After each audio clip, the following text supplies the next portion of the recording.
Movie की शुरुआत एक खूबसूरत दिन से होती है जहाँ पर कुछ लोग अपने सुबह का टाइम पार्क में घूमकर और खेलकर एंजॉय कर रहे थे। अब वहाँ पर एक घर दिखाया जाता है जहाँ पर एक बोर्ड पर ये लिखा हुआ था, नो सोलिसिटर्स, जिसका मतलब होता है कि यहाँ पर सेल्समैन का आना मना है। फिर हमें एक लड़की दिखाई जाती है जिसका हाथ बंधा हुआ था। उसे एक बेड पर बांधा गया था और वो बहुत रो भी रही थी और चिल्ला भी रही थी। और तभी कोई आदमी आकर उसके कपड़े खोलता है और फिर वो उसकी बॉडी को टच भी करता है। वो लड़की रोते हुए अपनी जान की भीख मांग रही थी और तभी अचानक वो आदमी उस लड़की के ब्रेस्ट को काटने लगता है, जिससे कि वो लड़की बस चिल्लाती रह जाती है। अब ये सीन यहीं पर कट होता है और कहानी अब एक डॉक्टर की तरफ आती है जिसका नाम लेविस था और वो एक फेमस ब्रेन सर्जन था और उसके नाम की ही वजह से उसका हॉस्पिटल बहुत ज्यादा फेमस था। और लुइस भी अपनी कामयाबी से बहुत खुश था। उस शहर में पुलिस स्टेशन में बहुत सारे लोगों के मिसिंग होने की रिपोर्ट्स आ रही थी और पुलिस एक भी मिसिंग पर्सन को नहीं ढूंढ पा रही थी। और फिर तभी एक औरत वहाँ पर मिसिंग रिपोर्ट लिखाकर उस लड़की का फोटो देती है जिसे हमने मूवी की शुरुआत में देखा हुआ था। ये वही लड़की थी जिसका ब्रेस्ट काटा जा रहा था। अब पिछले 3 महीने से 3 लोग मिसिंग हो गए थे जिनका अभी तक कोई भी सबूत नहीं मिला हुआ था। हम एक हॉस्पिटल में ये भी देखते हैं कि 2 हस्बैंड वाइफ रो रहे थे क्योंकि उनके बेटे का एक्सीडेंट हो गया था और जल्दी से उसे एक किडनी की जरूरत थी जिसके लिए वो कितना भी पैसा हो वो दे सकते थे, लेकिन उनको कोई भी किडनी का डोनर नहीं मिल रहा था। उनके बेटे को बचाने के लिए सिर्फ 2 हफ्ते बचे हुए थे और तभी उनके पास एक आदमी आकर ये कहता है कि वो उनकी बेटी की मदद कर सकता है। दूसरी तरफ स्कॉट नाम के एक लड़के को एक कॉल आता है जो उसे एक किडनी मांग रहा था, जिसके बदले में उसे बहुत सारा पैसा दिया जाएगा। फिर वो अपनी बहन को ये बात बताता है और उसकी बहन भी ये सुनकर बहुत ज्यादा खुश हो जाती है। उसकी बहन का नाम निकोल था और निकोल अपनी माँ रेचल को भी ये बातें बता देती है। निकोल अपने फादर को कॉल करती है और उसे किडनी के बारे में बोलती है और उसका फादर और कोई नहीं बल्कि वही डॉक्टर लुइस था। लुइस भी ये सुनकर बहुत खुश हो गया था और लुइस अपनी वाइफ को ये भी बताता है कि कंट्री के बेस्ट सर्जन का अवार्ड उसे दिया गया है। रेचल भी ये सुनकर बहुत ज्यादा खुश हो गई थी और इस खुशी में वो आज स्पेशल डिनर बनाने वाली थी। फिर रेचल निकोल और स्कॉट से पेशेंट के रूम में जाकर उनके बेड को साफ करने को कहती है और दोनों खुशी से सर्जरी रूम में चले जाते हैं जहाँ पर कुछ लोग बेड से बंधे हुए थे और ये वही मिसिंग लोग थे जिन्हें पुलिस भी ढूंढ रही थी। उनमें से वो एक पेशेंट को चुनकर उसकी ब्रेन सर्जरी करने लगते हैं। वे उसके सर को खोलकर उसे काटकर फिर उसके खोपड़ी को काटते हैं और उसके ब्रेन को उसकी खोपड़ी से बाहर निकालते हैं और ये सब करते टाइम दोनों बहुत ज्यादा खुश हो रहे थे। इधर पुलिस उन मिसिंग पर्सन्स को ढूंढ रही थी पर उन्हें कोई भी सबूत नहीं मिल रहा था। यहाँ पर उस सर्जरी रूम में निकोल उनसे उनके हालचाल के बारे में पूछती है और तभी एक लड़का विलियम निकोल को और उसके फैमिली को गालियां देता है।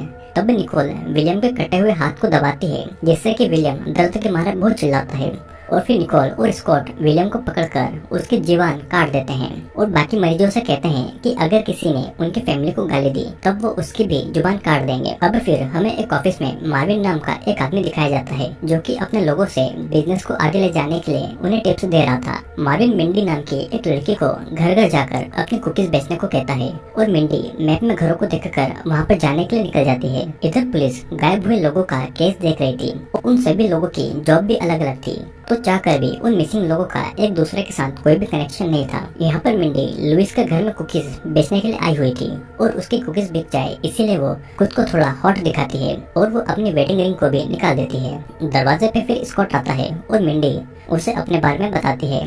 स्कॉट फिर उसे घर के अंदर बुलाता है और उसे डिनर के लिए इनवाइट करता है। मिंडी भी घर के अंदर जाती है और तभी वहाँ पर निकोल भी आती है जो कि उससे थोड़ा बात करके उसे वाइन ऑफर कर देती है।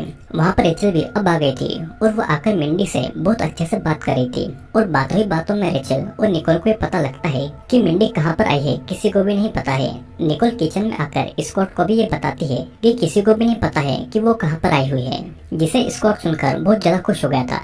निकोल और स्कॉट दोनों ड्रिंक लेकर आते हैं। तब मिंडी और वो तीनों ड्रिंक्स करने लगते हैं और बीच बीच में मिंडी स्कॉट के साथ में फ्लर्ट कर रही थी। तभी घर पे लुइस भी आ जाता है और वो मिंडी से मिलता है। दोनों एक दूसरे से काम की बातें करने लगते हैं। फिर सभी लोग डिनर करने लगते हैं। मिंडी को डिनर का मीट बहुत ज्यादा पसंद आ रहा था पर वो मीट किसका था उसे ये बात नहीं बताते हैं। मिंडी स्कॉट से और वाइन मांगती है। स्कॉट फिर वाइन में कुछ दवाई मिलाकर उसे पिला देता है और वाइन पीने के बाद में मिंडी थोड़ा बेहोश होने लग गई थी। मिंडी जब नीचे बैठी हुई थी तब लुइस बताता है कि वो ह्यूमन बॉडी के पार्ट्स का बिजनेस करता है और फिर मिंडी नशे की वजह से बेहोश हो जाती है।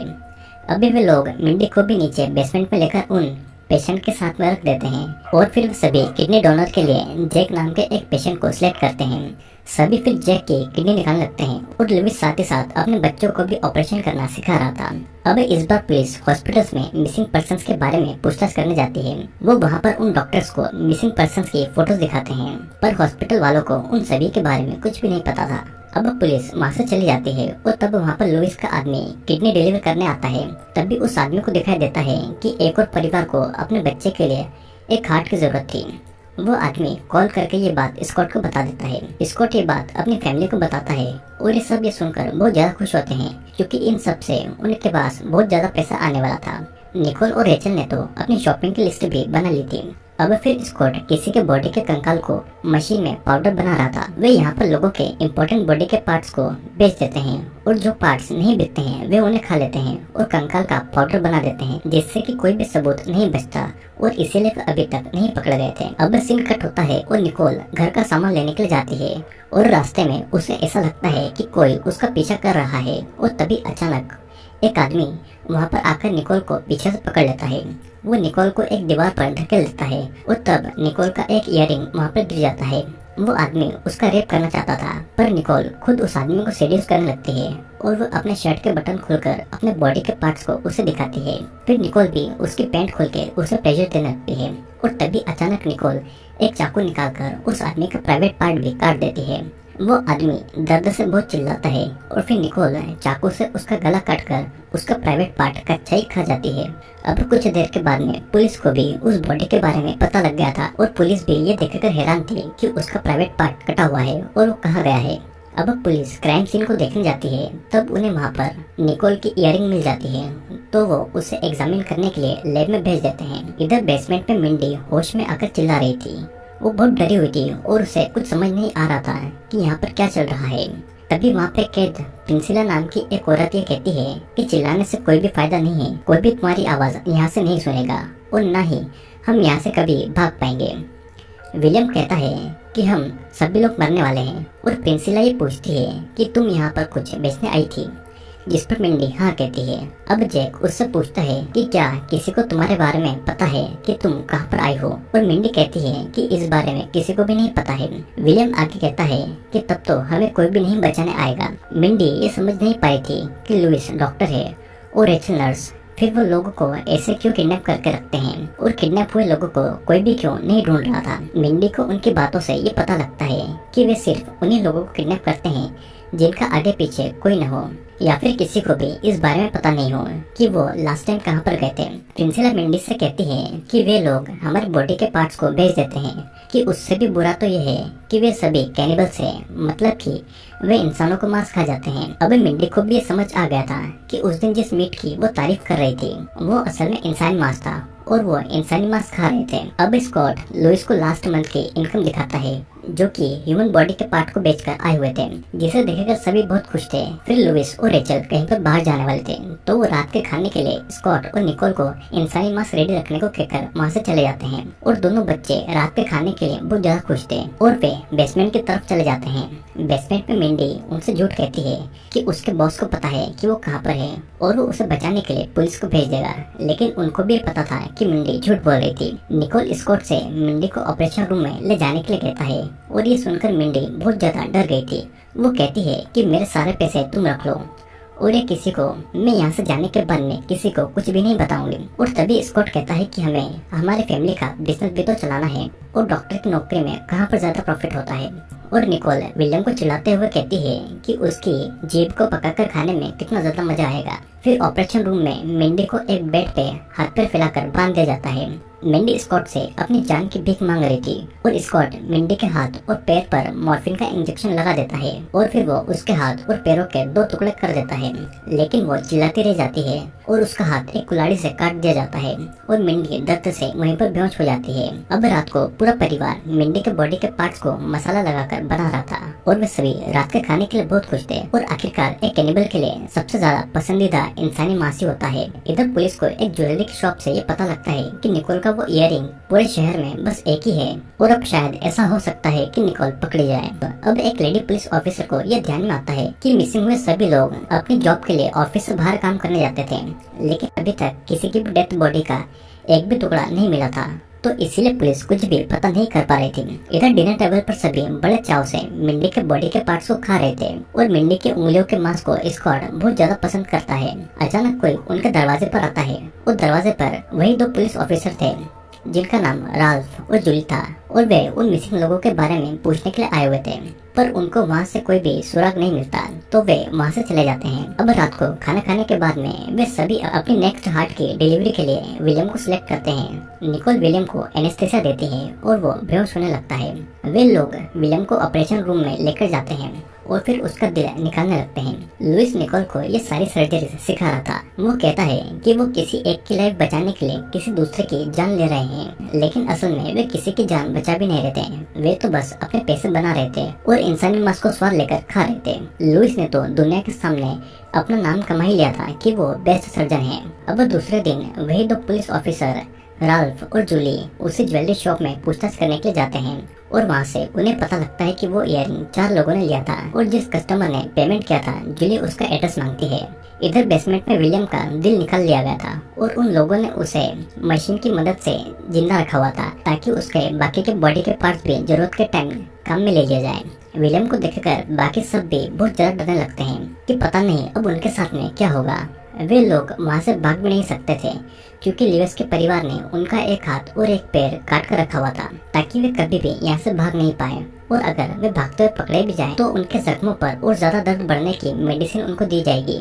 जैक से विलियम का दर्द नहीं देखा जा रहा था तो वो किसी तरह से उठकर विलियम की मशीन बंद कर देता है ताकि उसे सुकून की मौत मिल जाए और सभी विलियम की इस हालत पर बहुत ज्यादा दुखी होते हैं। स्कॉट जब वहाँ पर आता है तो देखता है कि विलियम मरा हुआ पड़ा है और वह सभी पर गुस्सा करता है। स्कॉट और निकोल जैक को ऑपरेशन रूम में ले जाकर उसे बहुत ज्यादा टॉर्चर करते हैं। वे हथौड़े से उसके एक पैर को तोड़ मरोड़ देते हैं और वो दर्द के मारे बहुत चिल्ला रहा था। उसकी चीखों से प्रिंसिला और मिंडी भी डर गई थी और वे जोर जोर से रोने लगी थी। निकोल जैक को दर्द बढ़ाने का इंजेक्शन देती है और जैक तब उसको गाली देता है। स्कॉट और निकोल एक ड्रिल गन से जैक के मुंह के अंदर चोट करने लगते हैं और उसे बार बार उसके दर्द को बढ़ाने का इंजेक्शन भी दिया जा रहा था। स्कॉट के हाथ में एक हथियार था जो कि जैक खुद ही उस हथियार को अपनी आंख में घुसाकर मर जाता है क्योंकि वो इतना दर्द नहीं सहन कर पा रहा था। फिर निकोल जैक की आंखों को निकालकर खा जाती है और स्कॉट उसकी दूसरी आंखों को निकालकर खा लेता है और ये सब देखकर मैंडी उल्टी कर देती है। स्कॉट और निकोल लुइस को कॉल करके ये सारी बात बता देते हैं ताकि कोई नुकसान न हो जाए क्योंकि अगर कुछ नुकसान हो जाता है तो बॉडी के पार्ट्स को नहीं बेच पाएंगे। लेकिन रेचल के मुताबिक रात को खाने के लिए जैक और विलियम की बॉडी बहुत अच्छी रहेगी। अब घर पे स्कॉट और निकोल बाजी लगा रहे थे कि विलियम का लिवर जैक से अच्छा होगा या नहीं और स्कॉट विलियम का टुकड़ा कर रहा था और निकोल जैक की एक एक करके अंदर से सारे बॉडी के पार्ट्स निकाले जा रही थी। और फिर स्कॉट निकोल को दोनों लिवर को प्याज के साथ पकाने के लिए कहता है। रात को बातें कर रहे थे तभी उनके डोर पर कोई आता है और निकोल देखने जाती है तो वहाँ पर जोंग नाम का एक परफ्यूम बेचने वाला आदमी था। निकोल उसे अपनी अदाओं से सेड्यूस करने लगती है और वो उसको घर के अंदर बुलाती है। उसका भी मिंडी की तरह बहुत अच्छे से वेलकम किया जाता है। उसे ड्रिंक पिलाया जाता है और जोंग को बहुत अच्छा लग रहा था कि उसका इस तरह से वेलकम किया जा रहा है। वो वाइन पीकर थोड़ा सा बेहोश हो जाता है और तभी जोंग के साथ में भी वही होता है जो कि बाकी के लोगों के साथ में हुआ था। इधर पुलिस स्टेशन में राल्फ मिसिंग पर्सन के केस को क्लोज करके एक नए केस को खोलता है क्योंकि मिसिंग केस में कोई भी लीड नहीं मिल रही थी। लेकिन जूली इस बात से खुश नहीं थी। वो इस केस को कंटिन्यू करना चाहती थी पर उसके सीनियर की वजह से ये केस छोड़ना पड़ता है। अब इधर रेचल लुइस को अपना घर चेंज करने को बोलती है क्योंकि इस घर में उनको 5 साल हो गया था। लुइस भी इस बात के लिए मान जाता है पर घर को चेंज करने से पहले उन्हें सारी बॉडी के पार्ट्स को ठिकाने लगाना था।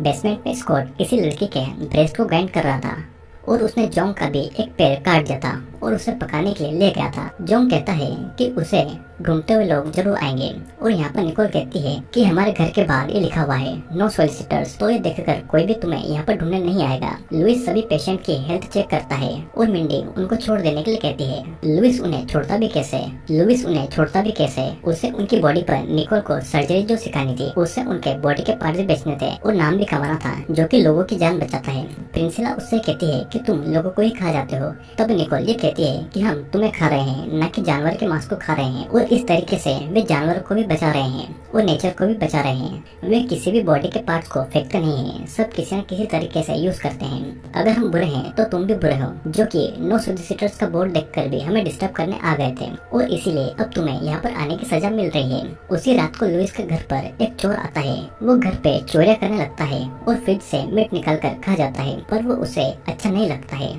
तो वो उसे थूक देता है क्योंकि वो इंसान का मांस था। फिर वो उसी बेसमेंट में जाता है और वहाँ पर उन सबको देखकर वो शॉक्ड हो गया था। मिंडी उस चोर से मदद मांगती है और वो उसे सब कुछ बताती है कि वे लोग कैनिबल्स हैं और उनके बॉडी के पार्ट्स को बेचते हैं। वो चोर वहाँ से निकलकर पुलिस को कॉल करने का वादा करता है और तभी वहाँ पर निकोल चोर को बेहोशी का इंजेक्शन देने आ जाती है, पर चोर उसे मारकर भाग जाता है। चोर को भागते हुए देखकर लुइस के पड़ोसी पुलिस को कॉल करके ये सब बता देती है, पर पुलिस ऑफिसर राफ इस बात पर ज्यादा ध्यान नहीं देता है। अगली सुबह लुइस सभी को बताता है कि रात के लिए अच्छा सा खाना तैयार करो क्योंकि तुम्हारा कजिन ब्रदर आने वाला है।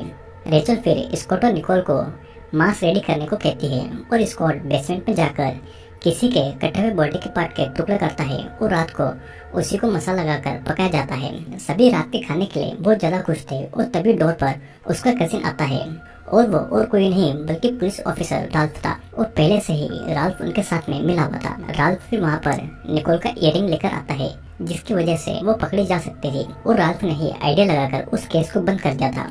राल्फ भी एक कैनिबल था और वो भी उनके साथ इंसान के मांस को खाने लगता है। अब रात को लुइस और राल्फ अपने बच्चों को ये कहते हैं कि वो घर चेंज करने वाले हैं और ये सुनकर बच्चे बहुत ज्यादा खुश हो जाते हैं। वे जल्दी ही अपने घर को चेंज भी कर लेते हैं और अब वे नए घर में भी नो सोलिसिटर्स का बोर्ड लगा देते हैं और वे उस नए घर में भी अपने इस बॉडी के पार्ट के काम को जारी रखते हैं। लेकिन हम दूसरी तरफ ये देखते हैं कि राल्फ ने भी अपने घर में एक लड़की को बांध कर रखा हुआ है। लड़की के कपड़े पहनकर वहाँ पर आता है और कहता है कि खाने के लिए तुम बहुत ज्यादा टेस्टी होगी और लड़की के चीखों के साथ में ये मूवी यहीं पर एंड हो जाती है।